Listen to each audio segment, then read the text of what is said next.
Now this is a market review. The market review for Wednesday's price action, Wednesday the 4th of March 2026. So I'm looking at the 1 minute chart. This is the pre-market session. This does not require high time frame narrative. This model is looking for ICT's bread and butter setup model 2026. Now you need to reference major buy side liquidity, as I'm calling it, but liquidity between the Asian session 7 p.m. to 5 a.m. So if you look from 5 p.m. is right here up to 7 a.m. you could see that price actually traded down from 7 p.m. and later reversed around London. London traded higher from 2 right up to this high. So London clears the highs at 7. London posts a higher high up into the 1 hour and 4 hour arrays, and then by 7 a.m. opening price in the morning, that was 7 p.m. now this is 7 a.m. you find that the liquidity available is all on this up leg.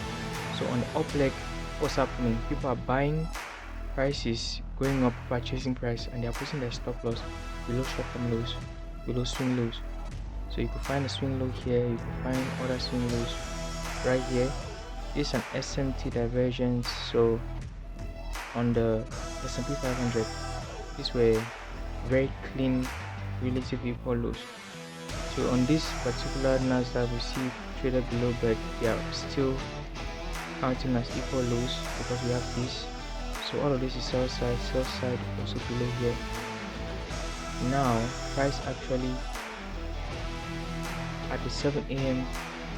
open, we're looking to see at least a read, and we're looking to see the 7 a.m. reaper form. So the 7 a.m. reaper is right here. Price forms is on displacement lower, fixed liquidity.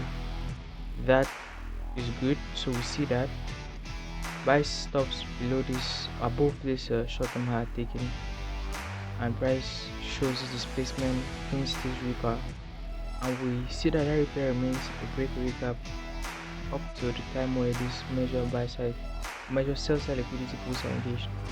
So we see something better than CB. So what array is better than the Beverly Gap if you want to engage price? Right here, the low of this candle comes in at 24,790 and a half. The high of this candle right here, let me just take this off for a second. The high of this candle right here is 24,790 and a half. Low of this candle 24,790 and a half. That's a point perfect immediate rebalance. So price immediately rebalances that, and the next candle is allowing us to trade to that same price point. So that's very good shots.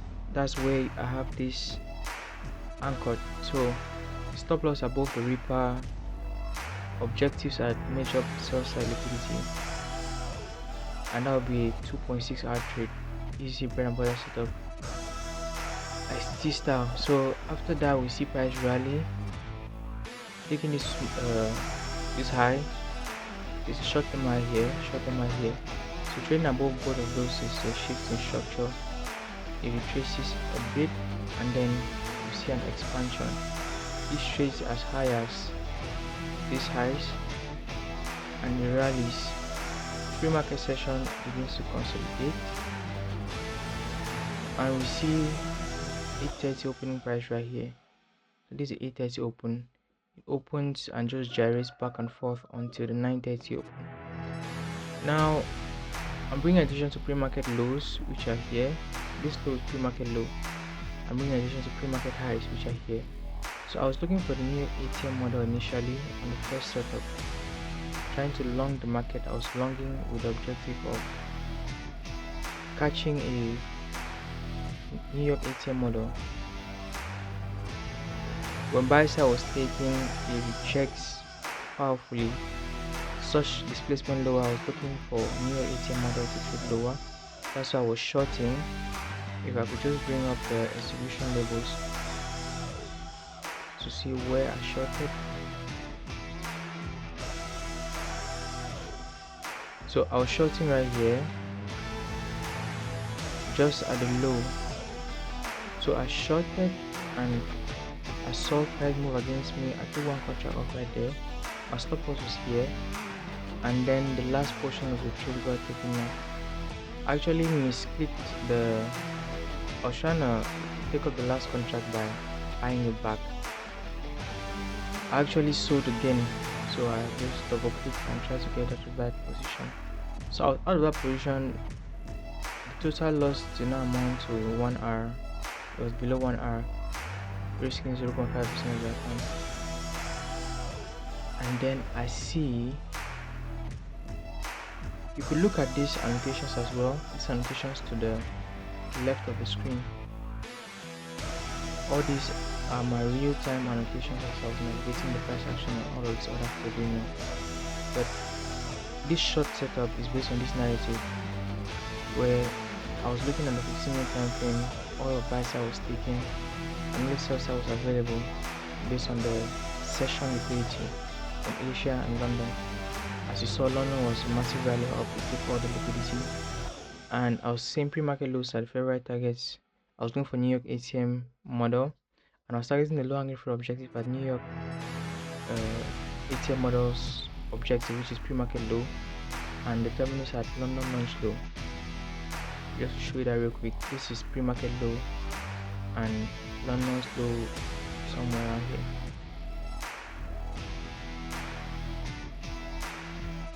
London launch low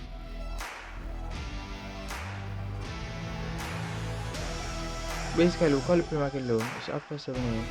So that was what we're aiming for. On the sell side, that's what validated the short trade, and it was happening above 830.50 premium.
I'll actually put that trade again. Also, reason being that we're rejecting a 4-hour CB and a 1-hour CB all at the same time. That was the logic for shorts, but that did not pan out. I got stopped out as I explained, and my eyes got opened. Looking at the bottom left, you can see regular trading hours. I started seeing this second 15-minute candle closing above consequent encroachment of the first 15-minute candle wick. So this was a premium wick. I saw price closing above it, this consequent encroachment. So I'm flipping bullish, and I'm seeing a couple of factors that push me to flip bullish. I'll expand this chart just so you have a view. So you look at these highs, they are really clean and really equal. I see this so clean. Market opens here. This is the move higher for the day. As this candle is trading, I'm seeing this very equal highs. So I'm targeting those, and I'll get that objective. So going back to the 1-minute time frame, you can see now that at this point in time, price is respecting the 1 hour and 4 hour source and balance and efficiency. I'm actually longing right here. So my first entry long is happening right here at 9:58 p.m. So that's my first long position. I'm taking in with 2 contracts. 2 contracts long, and I'm doing that after seeing clean buy side liquidity up here, which I showed you in regular trading hours with the 15-minute time frame, and I'm seeing the upper quadrant of the open range gap is being rejected. That's bullish. We cannot trade up, we cannot trade down to mean threshold, or rather consequent encroachment, or mid gap. Let's call it mid gap. We cannot trade down to mid gap when rejecting the upper quadrant. That's bullish. Also, 15-minute value gap. I saw this on the 15-minute time frame. I was using the price continuum. How does it call this stuff? ICT, but it's called something continuum delivering theory. You help from time frame to time frame and gauge your order flow. The name evades me now. So I was looking at the 15-minute value gap on the 15-minute time frame, and I saw it support price, and then we see this rally, and right here I'm invalidated for shorts. On this candle, we're trading down into these 2 down close candles. To me, these 2 down close candles framing from the bodies of the candle, they form a bullish order block, and right there you can see me buying the bullish order block. I bought it. It's also a consequent encroachment of the 1 hour CB, and this is 9:58. So this hourly candle will close in 1 minute, and it's going to close inside of the upper portion of 1 hour CB. That is not bullish, right? That's not bearish. So that's showing invalidation, and I'm hopping on to long that setup. So I longed, and then it displays. When it retraces against me this much, I was not expecting such a pullback. If I'm expecting higher prices, I'm expecting it to be below resistance to run delivery higher. So I take off 1 contract. You see me take 1 contract there. So this is the initial buy position of 2 contracts. I take off 1 contract because of the deep retracement, and my stop loss is protected here below the order block, 2 consecutive down close candles. Now price rejects higher, and right here I buy back the contract I sold. So I buy it back here when I'm expecting displacement above this high. I buy it back, and I'm long 2 contracts again. If you look at real-time commentary, you understand all of the price action, you understand how I engaged it, you understand I read the order flow, and I eventually take a partial right here when we took this new short-term high, forming this new bullish order block. I take a partial to pay myself, and I'm holding the last contract up to my 10 minutes, which was right here at New York PM highs. And as you can see, this panned out beautifully as a W, and there were other reasons for this as well. We're trading in the upper portion of the new recouping gap. The high time frame has not yet completely invalidated longs, and you can see that in the previous analysis. I'm just opening up a daily chart here and zooming into the daily chart to show you what I mean. On the high time frame, this is a daily chart for today. The last line of defense was this daily, or rather weekly discount week consequent engagement.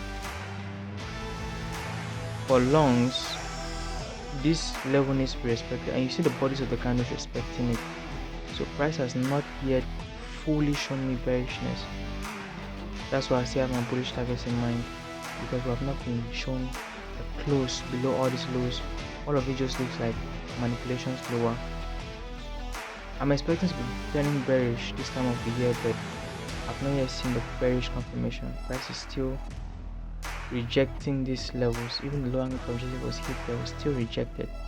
So at this point, my price is neutral, pretty neutral, and that's why on the high time frame it supports the idea of longs and not holding a fixed bearish bias.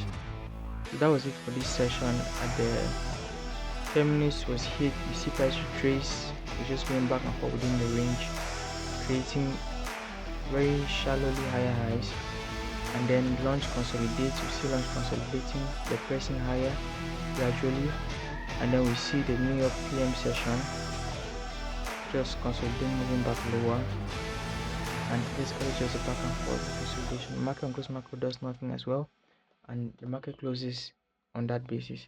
So if you found that insightful, if that was valuable, hit that like button, subscribe to the channel, and I'll see you in the next video content just like this.